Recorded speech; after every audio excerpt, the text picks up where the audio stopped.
I'm going to do the same as the other plenary speakers, and I will talk both about my research, but also about me and my life and my journey through academia.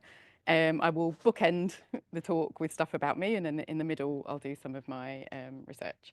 And I'm going to talk about two different case studies from my research, highlighting some of the work that my PhD students have done.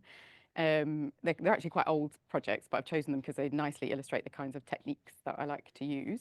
And then I've got some flash slides. We'll see how much time I've got at the end, just so that I can highlight some of the work that the other PhD students are doing as well, and there might be overlap with interests in the room. But I will start with a bit about me and how I got to where I am, and I'm going to go right back to the beginning. I was born into a dual national British-Iranian family. I was actually born over in Iran. We moved to the UK when I was a very small toddler. If anyone wants to chat about the differences in attitudes towards mathematics and female mathematicians between those two countries, I will happily do so. It might not be what you expect it to be. But we moved over to the UK and we moved to Essex, to an area of Essex that is very much the stereotype of Essex girls and Essex boys. If you don't know what that is, Google it afterwards.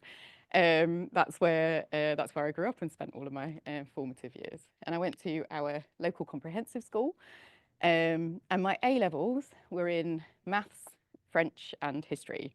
So not the standard combination of A level qualifications that usually would end up for somebody who's basically got a career in science. Now, so you can see from that stage, I was not a long-term planner. I never have been. I still am not. I'm very much a one step at a time kind of person. And I basically just chose the A levels that I enjoyed the most, and I don't regret that at all. From Essex, I moved up to Durham University to do my undergraduate. Had a wonderful time there. It was a bit of a culture shock coming from the area of Essex that I grew up. But Durham at the time was a very different place to that Essex, at least.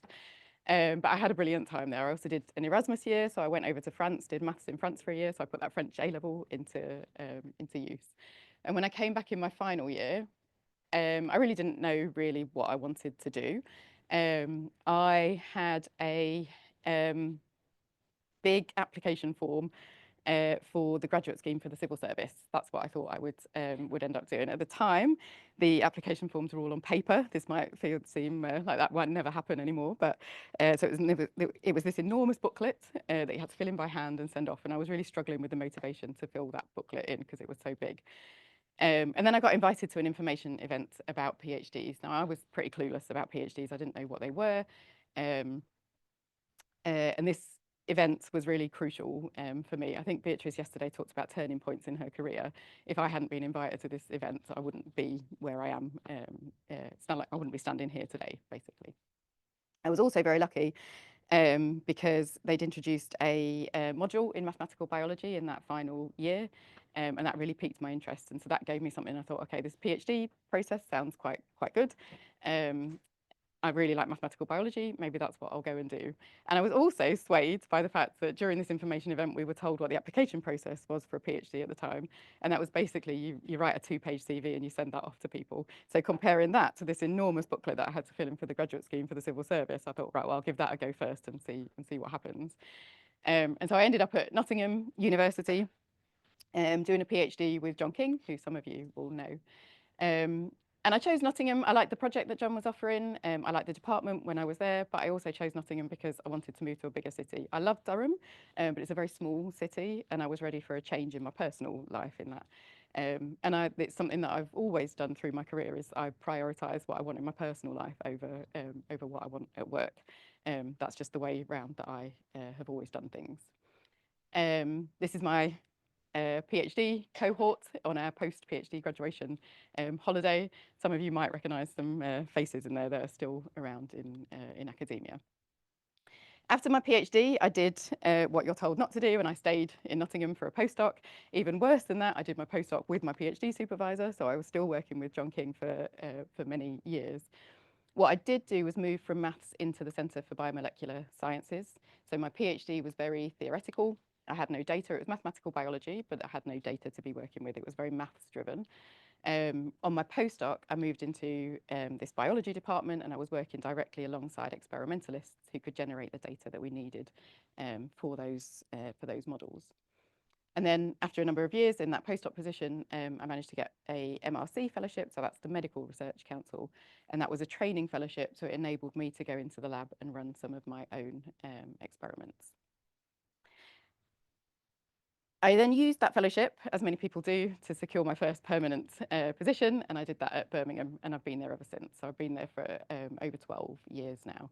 I joined on a sort of research-heavy position. It was called a Birmingham Fellow position at the time. It was permanent, but you built up your teaching and your admin load as you went through the year. So it was a very, very nice position. And now I have a full load of education, research, and management duty. So as Apala said, I'm the EDI lead. At Birmingham, that means I also sit on the school management committee. That's a decision that the school made as the EDI lead, so it should be on the senior leadership team. I also do outreach. That's not part of my job. I do it because I enjoy it and because I think it's really valuable. It's the same as what Julia said earlier in this week. I think it's really important that those of us who enjoy outreach really get involved in trying to change the cultural attitude towards maths that we have in this country. But throughout all of this, there's been a theme in my research, and that's basically been microbiology and bacteria. And you will see as well that I am very application driven. So it's quite nice that my talk comes after Beatrice's yesterday, where she comes at things from a very different perspective. She was talking about developing the core techniques and the methodology that you need to then apply those to problems. I tend to take the problems that need to be solved and then work out which maths needs to fit into that. And so it takes all sorts within applied maths to make all of those things happen. So my research centres on bacteria and antimicrobial resistance. So I know this is a maths talk, but I will spend a bit of time motivating the biology as well, which I'm sure a lot of you will be familiar with already. So antibiotics, they're widely used to treat bacterial infections, and they work by directly killing bacteria or inhibiting their growth in some way. And we've had them for around 100 years or so, and in general, they are incredibly successful. So I'm sure lots of people here have experienced being very, very poorly, getting some antibiotics from your GP. Sometimes within a matter of hours, you start to feel better already. When they work, they are super. But there is a big but, and that is antimicrobial resistance or antibiotic resistance. So bacteria have the ability to evolve and develop resistance to antibiotics, and they've always done that. That's always been the case. Since we've had antibiotics, we've had antibiotic resistance. But in the past, scientists were always developing or discovering new classes of antibiotic. So when a particular antibiotic was no longer effective, there was always another one in the arsenal that they could use. The real why this has become a massive topic in the last 20 years or so is because it's been decades since the last new class of antibiotics has been discovered. And so we're now seeing high levels of resistance in all regions of the world. And around 10 years ago, our government commissioned a report looking into antimicrobial resistance, which predicted that by 2050, there would be 10 million deaths around the world attributable to antimicrobial resistance if we don't do anything about it. That figure is now believed to be a bit overblown, but you still see it a lot because it looks great in grant applications.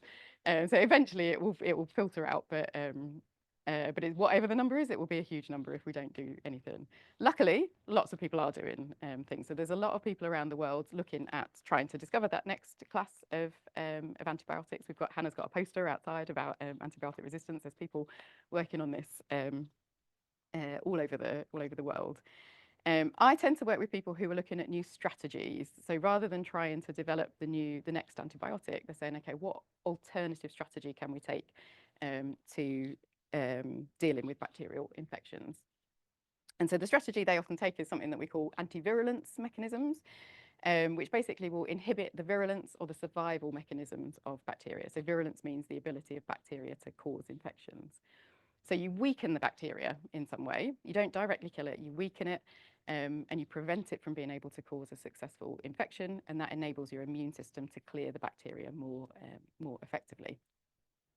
Now, bacteria are incredibly clever little organisms. They use a huge range of mechanisms to cause infections, but that means we've got a huge range of mechanisms that we can target for for these antivirulence strategies. And I put just a handful up here because these are ones that people in my group have worked on. The two that I'm going to talk about today are efflux pumps and persister formation. I'll explain what those are as we go through. So I will start with, this will be the first case study, persister cells. Give me a second. Okay, so this was work that Chloe Spalding did. Chloe was actually my first ever PhD student, and so I'm quite proud of this project. Chloe came across a paper very early in her PhD by Monaghan et al., which were a group in Australia, who were looking at this bacteria called Pseudomonas aeruginosa, or just Pseudomonas for short, and its response to certain types of antibiotics, including an antibiotic called meropenem. So what did they find? They found bacteria, these Pseudomonas bacteria at least, when they're happy and healthy and unstressed, they exist in these rod-shaped forms.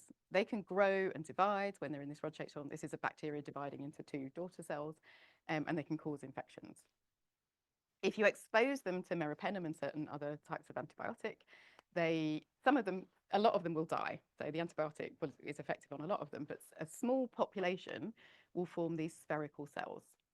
So what's happening here is the meropenem is targeting something on the cell wall of the bacteria. So the bacteria quite cleverly says, okay, I'll just get rid of that aspect of my shed wall, of my cell wall. So they lose that aspect. So the antibiotic can't kill the bacteria anymore. And a byproduct of that is the cell loses its structure. And so it collapses down into this spherical shape. And so you end up with this persistent population of spherical cells that the antibiotic can't kill. They're also believed to be dormant, so they're not generally actively growing, they're not attacking the host, they just sort of sit in there waiting until the antibiotic is removed from the system, and then they can revert back to being in this rod-shaped form where they will actively grow and divide and start attacking the host again. So this isn't technically an antibiotic resistance mechanism, because when the bacteria revert back to being rod-shaped, they're susceptible to the antibiotic again. So it's not a resistance mechanism, but it's a survival mechanism, so that it enables the bacteria to persist in the presence of antibiotics. So Chloe was really taken by this paper. This wasn't actually supposed to be the focus of her PhD, but she found this paper, loved it, and it ended up forming the basis of her whole thesis. So she did the first thing that we always do in mathematical biology, and that's draw a diagram of what's going on. So we have these rod-shaped cells, these B just for happy bacteria. They can grow and reproduce in the presence of nutrients. If you add antibiotic in, most of those cells will die, a lot of them will die, but some will form these spherical cells. And then when you remove the antibiotic, those spherical cells can revert back to being rod-shaped. I don't know why we use an oval here instead of a rod. I should update this, this diagram. She converted that diagram into a system of ordinary differential equations. We're assuming everything's well mixed here, just using mass action kinetics. So there's nothing controversial in here. I'm not going to go through the equations in any detail. But what we do have is a whole bunch of parameters that we don't know their value. So we've got growth rates, we've got killing rates, all sorts of different things that we don't know the value of. We were very fortunate at the time that I was working on a separate project that we had funded with Anne-Marie Crackler, who used to be at Birmingham, has since moved over to Texas. And on that project, we had a brilliant technician called Emma Keane. Now, Emma was quite prepared to run any experiment that we asked of her, and that isn't always the case when you're working with experimentalists. But Emma just took whatever we asked and ran with it. But Emma did some fairly straightforward experiments for us for the parameterization and this. So she grew bacteria. I realized last night that I've got no labels on my axes here, which is a terrible thing. So we've got time on the x-axis, and then the y-axis should have OD here, which stands for optical density, which is a representation of how many bacteria you have in your population. So the red crosses with the error bars, that's our experimental data. And then underneath, we've got the solid blue line, which is our model fit to the data. So from the growth curves, we're able to estimate the growth rates, basically, of the bacteria. And then Emma generated a bunch of kill curves for us, where she's growing the bacteria up. My labels are back now, thankfully. She's growing the bacteria, but in the presence of different concentrations of antibiotic. And then we fit the remaining parameters to these kill curves. Now, if you've got really good eyesight, and I don't expect anyone to be able to see this, you might be able to spot that there are actually two model fits underneath this data. So we weren't able to uniquely identify all of our parameter values from the data that was available to us. And this is a really common problem in mathematical biology. And sometimes people just sweep that under the carpet, and that's not the right thing to do. We should be upfront and honest about the parameters that we don't know. And the difference between these two parameter sets, we sort of settled on two that gave us our qualitatively different behaviour, was in the antibiotic sink term, so the rate that antibiotic was lost from the system. So things like the natural degradation rate of the antibiotic. And it made sense that we couldn't estimate that because we weren't tracking the amount of antibiotic over time. At that point, we didn't have the means to be able to do that. We can actually do that now. So over the time course of the experiment, it doesn't matter. We're getting the same predictions. But if we run our simulations for longer, that's when the two different parameter sets start to do very different things. And the difference comes out at low antibiotic concentrations. So if we take parameter set 1, theta 1, which captures low antibiotic loss from the system, so the antibiotic kicks around in the system for longer, and we simulate our model for longer than the time course of the experiment, with low antibiotic loss, we predict that the bacteria will be eradicated from the system. And that makes sense. The antibiotic is kicking around in the system for longer. If we take parameter set 2, theta 2, with high antibiotic loss, then antibiotic is lost from the system at this point and we get regrowth of the bacteria. So two completely different outcomes in the long term. So the experiments are run just for this little time course at the beginning. So you can see they're exactly the same pretty much at the beginning, and then after that, things start to change. So the obvious thing to do here would be to run our experiments for longer and say, well, which of these two things actually happens? But if you run the experiments for longer under the conditions that we were using, the bacteria start to do all sorts of other things that we're not capturing in our model. So they start to stick to each other, they start to grow filaments, they behave in very different ways. So to be able to capture that, we would have to really drastically extend our model. So we weren't able to do that. But Emma did generate more data for us to test those parameterizations against new data. So this is a new growth curve. We're not refitting any of the parameters, and we get a nice fit to the growth curve, which you'd expect. And then she made some more kill curves at different concentrations of the antibiotic to the data that we used to parameterize the model initially, and crucially with some at lower concentrations of the antibiotic. So now it's much easier to see that we've got these two different data sets, the blue dashed line and the green dot dash line. But it's still not obvious which of those parameter sets is better for this data. I think initially you look at this blue line and you think, well, it goes through quite a lot more of the data than the green line, but actually the green line might be doing qualitatively the right thing. We weren't able to distinguish between the two. So we said, okay, we'll just carry on working with both parameter sets and do all of our analysis with both parameter sets. And we were quite happy with that. We were being very honest about the situation. We wrote up our manuscripts, we sent it off. And one of the reviewers came back and said, actually, you're not using all of your data. And this was one of those points where sometimes you get comments from reviewers and they're really quite irritating. This time, this was one that I'm eternally grateful to this reviewer because it really helped make the manuscript a better one. So this reviewer said, you've got these microscopy images that you generated as well. Why aren't you using that in your parameterization or in your validation of your parameters? So we had recreated those images that Chloe had found in that first paper just to show that we could do it as well. So you can see here we've got rod-shaped bacteria. Over time, as they're exposed to the antibiotic, you can see them forming these spherical cells. And then after 22 hours, you can see some of them reverting back to being rod-shaped bacteria. Now, the reason we hadn't used this data in our parameterization is because the experimental conditions to run the microscopy images are very, very different to the ones that we were using for the growth curves and the kill curves. And the initial concentrations and things like that of the bacteria were completely different. The reviewer said, well, your conditions are different, but why don't you test for proportions of rods and spheres in the population and see how that works? And I'll be honest, my heart sank when this came through because I thought there is absolutely no way this is going to match up. The conditions are so different. Anyone who's worked with biological data knows how messy it can be. But I did as we were told, and it worked out. So we took the parameterizations that we'd already done, so those parameters that we'd estimated, and then we just tested it against this new data. So this is a bit of a cheat slide, but it's really just to illustrate what's going on. So now we've still got time on the x-axis, but now on the y-axis we've got the proportion of the total population that is either rod-shaped or spherical cells.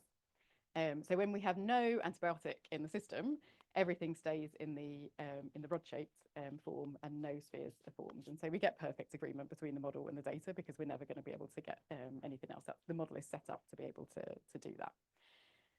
What we didn't expect was such good agreement at when we added antibiotic into the system. So now we get this almost perfect fit for parameter set 2.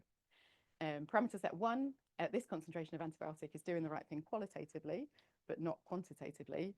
But then when we take 2 micrograms per mil of meropenem, parameter set 1 is now completely off. It's not doing the right thing at all.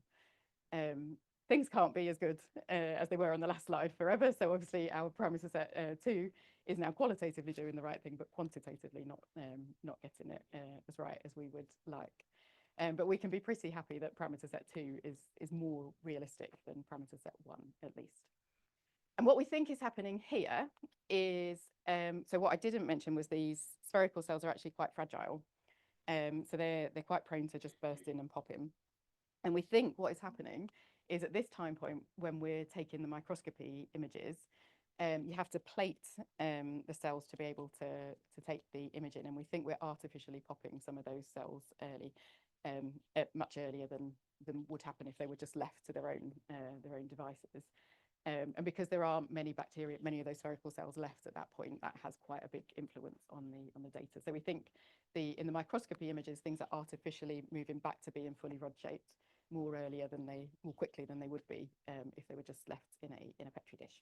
That's how we justified it. We were happy. The reviewers were happy. Again, we were honest about where the data didn't fit the model.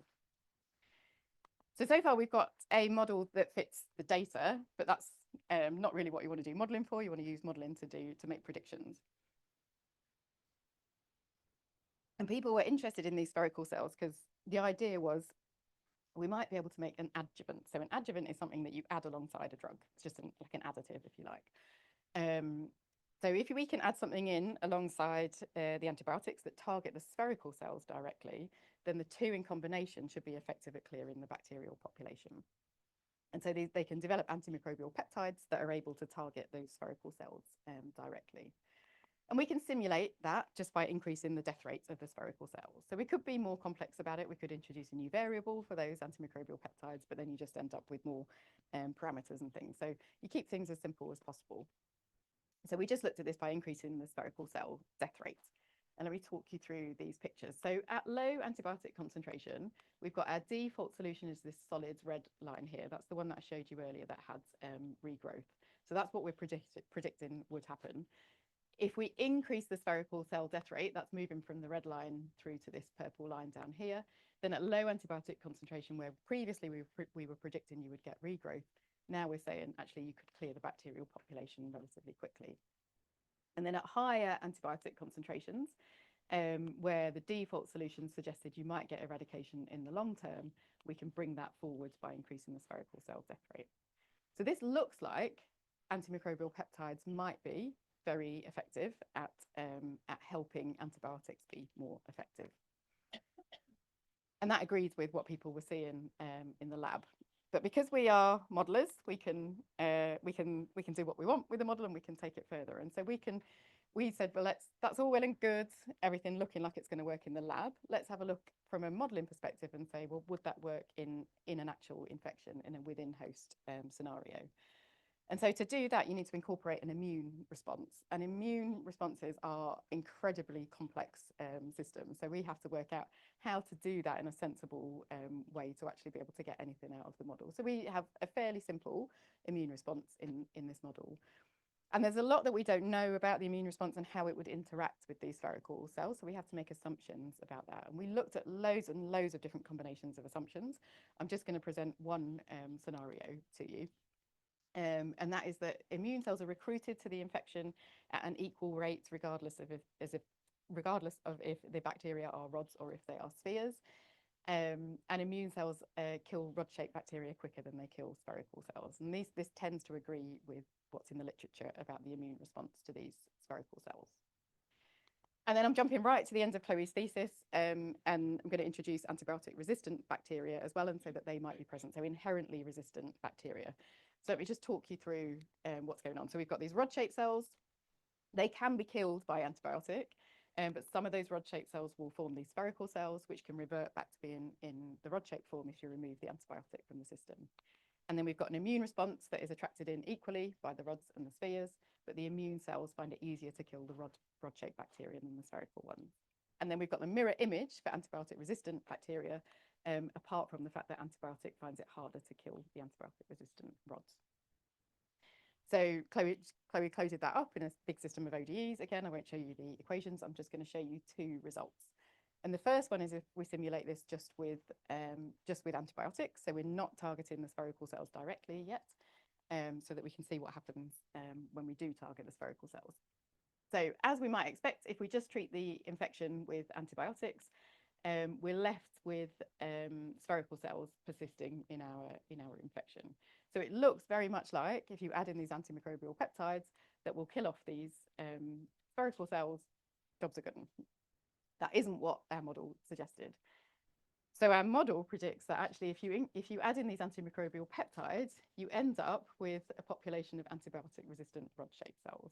And these are the very worst bacteria that we want to have present, because they are antibiotic resistant, so they're hard to kill, and they're rod-shaped, so they're growing, they're actively attacking the host. And the reason for this is because of the interaction with the immune response. So so I want to make it clear, I'm not trying to say this is definitely what would happen. It's just a possible scenario that people need to consider. So if we add in antimicrobial peptides at the same time as the antibiotic, we very quickly kill off these spherical cells over here, which early on in the infection form the dominant population. So they form the large bulk of the bacterial load. If we kill off those bacteria very, very quickly, then our immune system drops, our immune response drops. So phagocytes are a type of immune cell. That drops. We don't have as strong an immune response.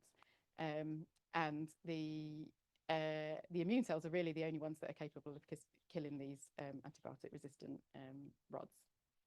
And that's why we end up with those as a dominant population. If we add the antimicrobial peptides later in the infection, then the model predicts that it would be fully effective. So you have to really think about timing of these kinds of strategies. And I do want to make it clear, I'm not trying to say this is what would happen. It was one of many scenarios that we looked at, but I think it's one of those ones where modelling can really throw up interesting things that people aren't necessarily expecting to see, but really also highlights the importance of including the immune response in our models, which a lot of us can sometimes be a bit lazy about doing. Okay, summarising this section, Pseudomonas changes its cell structure to evade certain antibiotics, and antimicrobial peptides that destroy the spherical cells really do look good in vitro, so that means in a petri dish, but in vivo, so in a possible actual infection, might be risky. But crucially, what we need to do is understand the immune response better and those underlying parameters. So the second case study is about targeting efflux, and this is some work that George did. He was another PhD student. Oh, I forgot to say, most of my PhD students haven't wanted to stay in academia. I don't know what effect I've had on them. So I have put up for all of them who have gone on to other things, I put up their current position so that those of you who don't want to stay in academia can see where they've ended up in their career. So efflux, what is it? Efflux pumps, they're a primary mechanism of antimicrobial resistance, and they essentially work by spitting the drug out. So a lot of antibiotics work to work, they have to get inside the bacterial cell. So bacteria just produce these proteins, put them on the surface of the cell, and these proteins can spit the drug out into the external environment. It's very, very basic mechanism, but incredibly effective. They're associated with multi-drug resistance because they can spit out lots of different types of drug. And Salmonella and E. coli, which are both high priority pathogens, use what's called the ACR-AB pump. So that's just two proteins, ACR-A and ACR-B. They work together to produce these proteins. So this was a project I started working on with Laura. I've since carried it on with Jess, who are both in the Microbiology Institute at Birmingham. Laura's since left, but Jess is still around. And Laura really came to me because she was interested in regulation of efflux pumps. So efflux pumps are very highly energy consuming. So bacteria only want to use them when it's actually necessary, so when they're stressed. When they know that there's antibiotic around, they will activate production of those efflux pumps and switch them on and use them, and then switch them off when the antibiotic disappears from the system.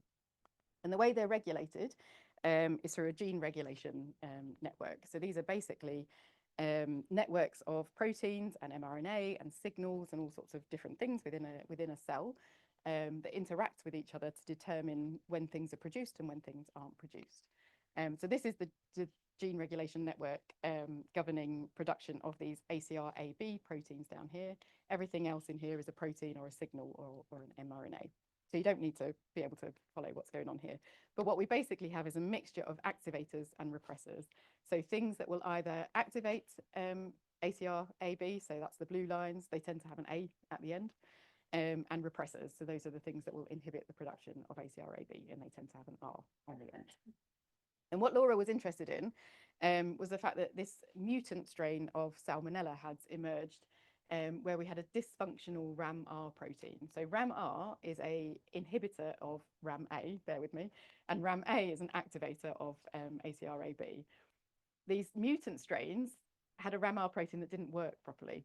So it didn't inhibit this activator, which meant in those mutant strains, you got greatly elevated levels of ACR-AB. So you had huge amounts of efflux, which enabled those bacteria to be multi-drug resistant. So really what we were looking at was whether or not if we could artificially inhibit RAM-A, so sort of reinstate that process of RAM-R, could we get efflux back down to levels that are easier to deal with clinically. So George took this, turned it into a mathematical model where now we've got loads of equations because that's what happens when you're looking at gene regulation networks. And we didn't have any data at the time to be able to estimate any of these parameters. So what George did was non-dimensionalize the model. Ashley was talking about this yesterday. So that now we're looking at ratios of parameters rather than absolute values of parameters. And ratios are often much easier to deal with. So these were the resulting parameter groupings. And just, it doesn't matter what these parameters actually are, but we label them by their sort of function. So you can see, for example, here we've got two parameters that are labeled in the same way. They're essentially doing the same thing, just on different proteins. So we can say, well, they probably happen at the same rate. So their ratio is going to be order 1. And that's where I think non-dimensionalization can come in really, really useful. So we don't know the value of either of those two things individually, but we know their ratio is likely to be somewhere around 1. And then we know some of them are going to be small. So this one is the ratio of 2 production rates, one of which we know is much slower than the other. So we can say, okay, that's going to be a small parameter. We call it epsilon because epsilon's always small. And then we scale all of our other parameters in relation to that.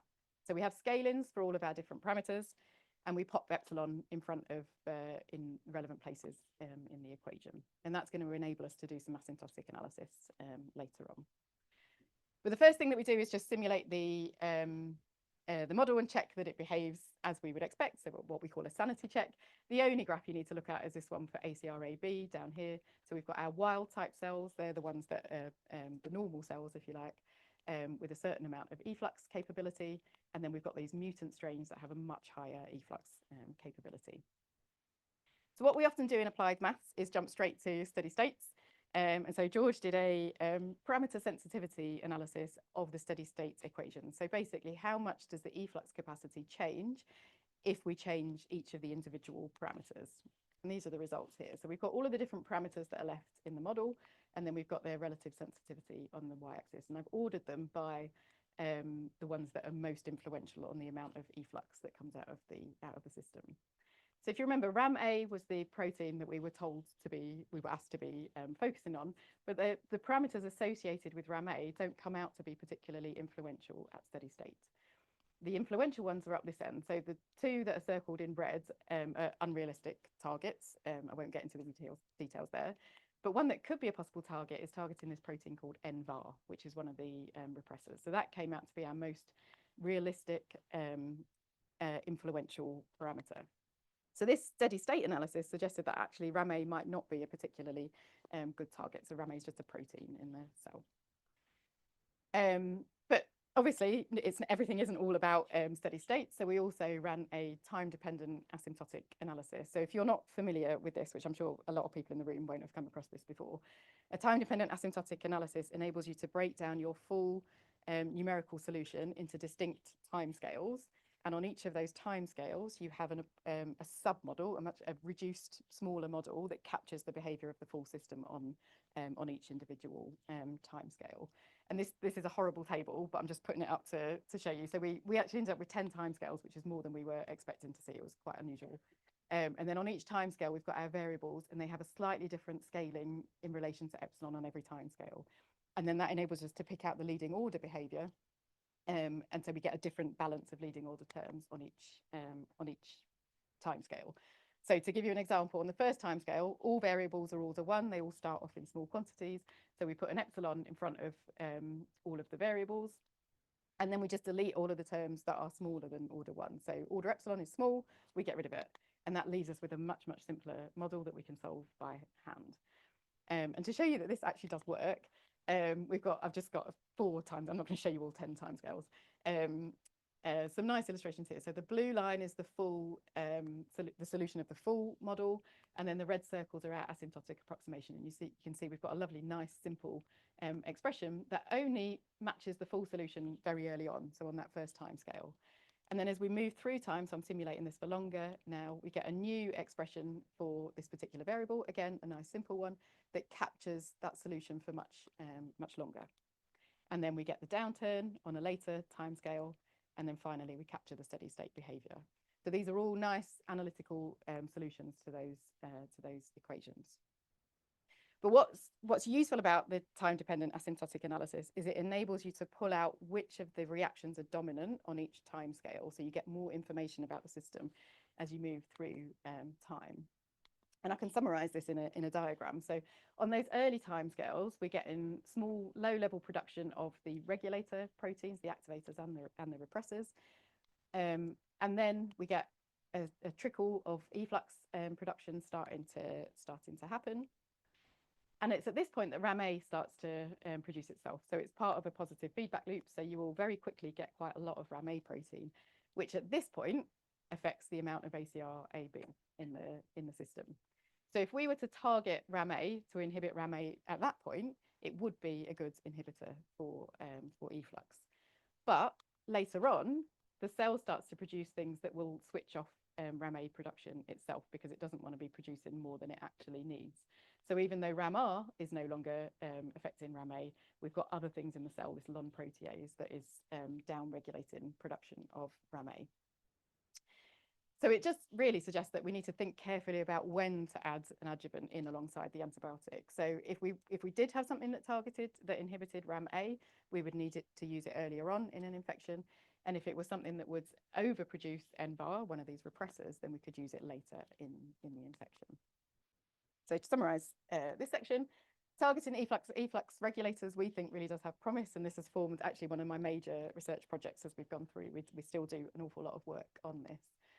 And in the absence of experimental data, and this is why I really wanted to include this, because a lot of people do work on mathematical biology projects without data, but there's still quite a lot that you can do.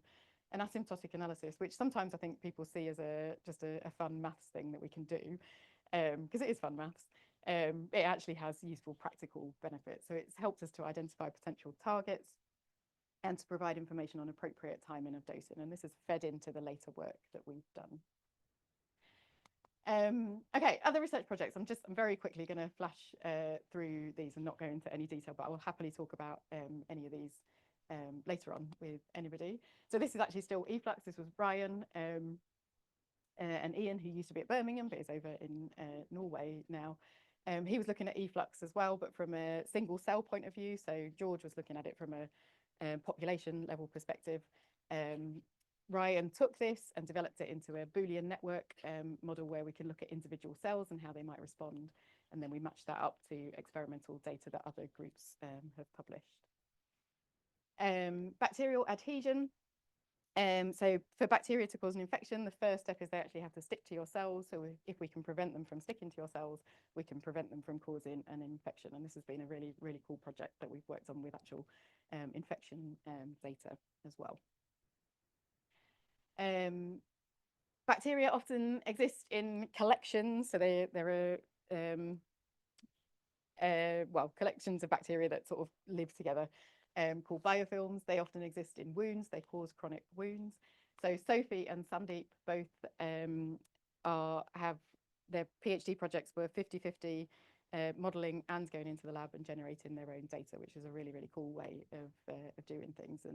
And Sandeep's been working on developing these bioactive glass fibres, which can be developed to both kill the bacteria in the biofilm and promote the wound healing processes at the same time. Vicky and Terry both came from bioscience backgrounds, but really wanted to do PhDs with mathematical modelling in there, and they've been working on gene regulation networks involved in inflammation, so moving away from bacteria but still very closely connected. So they've both been generating their own experimental data to parameterize the model as well. And then I do stuff slightly different as well sometimes. So Sean is my newest PhD student with Alexandra. He's working on biofiltration techniques for wastewater treatment. So this is a project with Louisa, who's developing these water fleas that essentially eat anything that's around them, and they eat the bad chemicals in wastewater. And that's been a population dynamics problem. So although the application is quite different, the techniques that we're using to capture that are similar to those that we would use for bacteria. And then I also occasionally do stuff that isn't biology. So Alia's just finished her PhD last year. She was working on chemical clock reactions, and she's done a combination of asymptotic analysis, and again, she's done some of her own experimental data and got amazing agreement between the asymptotic approximations and the experimental data that she produced. And then this has been the project that has taken me most out of my comfort zone. This was my efforts into knowledge exchange, which we heard about earlier in the week. So it's a project with Procter and Gamble, who have these big, large, complex data sets looking at different compositions of washing detergents and how effective they are on different types of stains. And so we're trying to sort of essentially mine those data sets and work out which aspects of the washing detergent are most effective on different types of stains. So it's been developing lots of new statistical analyses and things like that. So, but it's been a really fun project to get involved with. Okay, I'm going to come back to talking about my journey now. That sounds cheesy, doesn't it? My journey. And talk about research funding. So I've had the privilege of going towards the end of the week, which means I've been able to include in my slides some of the things that we've been talking about during the week. And one of them was fellowship applications. So I said I managed to get a biomedical informatics training fellowship when I was a postdoc, but I wanted to highlight that in the process of getting that, I had 4 rejections, and that was a lot of work went into those applications that got rejected. They get easier as you go on with time, because you've basically got your project and you're just fine-tuning it each time. But those rejections are completely normal. And one of those rejections was actually for the same fellowship the year before. A year later, my John King said to me, my PhD supervisor and postdoc boss said, well, you are going to go for the MRC one again, aren't you? And I said, well, no, they've already said no to me. Why would I do that to myself? And he was like, don't be stupid, Sarah, just put another one in.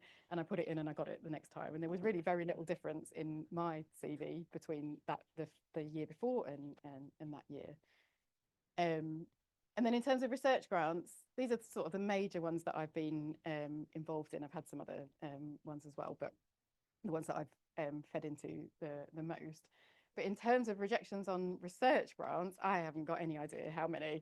It's a huge number of rejections, and that getting used to rejections in academia is just normal. You just have to do it. You have to not take it personally.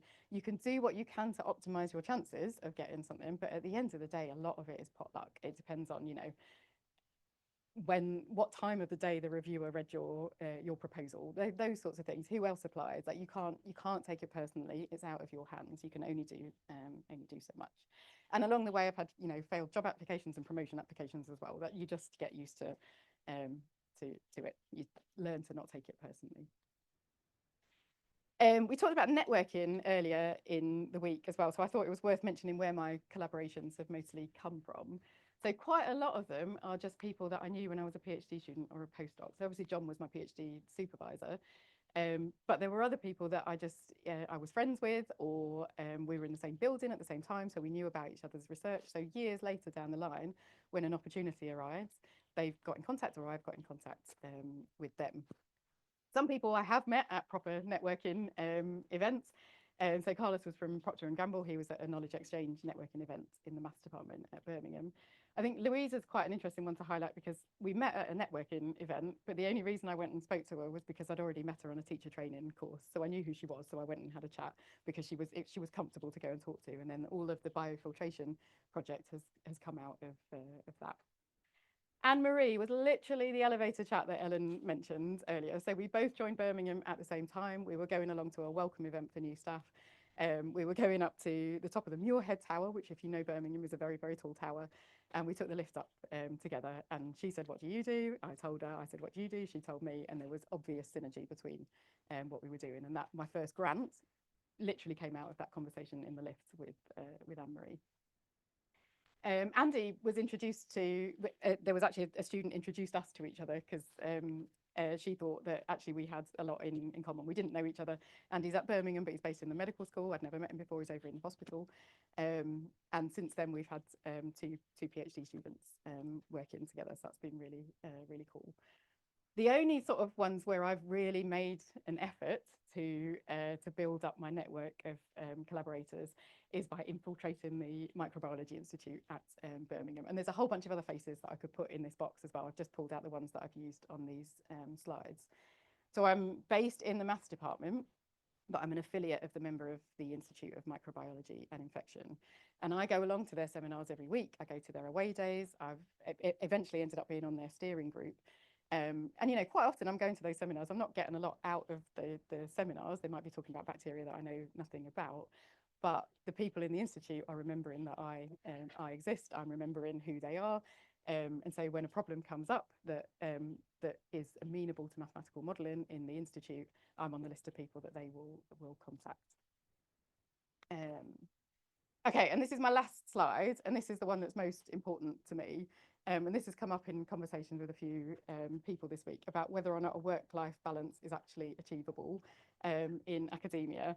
And I would argue that it is. So these are some of the things that I like to do in my spare time. I absolutely value my life outside of work. That is my priority. And I think if you want a work-life balance, it's achievable, but you have to work for it, which sounds kind of counterintuitive, but it is an effort. It is very easy to slip into picking up every task that you're given and sliding into the point where you are working more hours than you should be. And I think for me, the key is about being organised. So I will schedule almost everything I have to do into my diary so that I make sure that there's time to cover everything. If I've got a deadline in 2 months, I'll block out a day a month earlier to get that done. And then when other things arise in the meantime, which they inevitably do in this job, and that slips, I've still got time to do it before the deadline. It doesn't, you know, I'm not perfect. It doesn't always work. But if you don't try to do that sort of thing, then it's very hard to get that balance. And then I think the other thing that's important is learning to say no to things. It's very easy to just accept everything that you're asked to do. I received some advice early in my career from a very senior female academic who wasn't from a maths department, so you don't need to try and work out who she was. And she said to me, as a woman in academia, you have to say no to everything that's asked of you that doesn't directly enhance your career. I didn't really get behind that. That's not me. That's not how I work. If other people want to work that way, that's absolutely fine. But for me, what's important is being part of a happy, healthy working environment. And that sometimes involves doing things that we don't particularly want to do. And if you pick up some of the jobs that other people don't want to do, that makes it much easier to say no to the things that you really don't want to do. And I have never had kickback from people when I've said, actually, I'm not going to do that. Please, can you find somebody else to do that? Because they know that I'm pulling my weight elsewhere. I think it's, you know, it's not about individuals in a department. It's about a team. We're in quite a privileged situation where we do get to work on our own individual projects. But I think it's quite important not to forget that bigger picture. And that's my perspective. I think other people will give you a different perspective. Some people will say it might have slowed my career down. I don't think it has actually, but even if it has, I don't care. That's the person that I want to be. I would say be the colleague that you want your colleagues to be. And I will leave it there. Thank you very much for listening.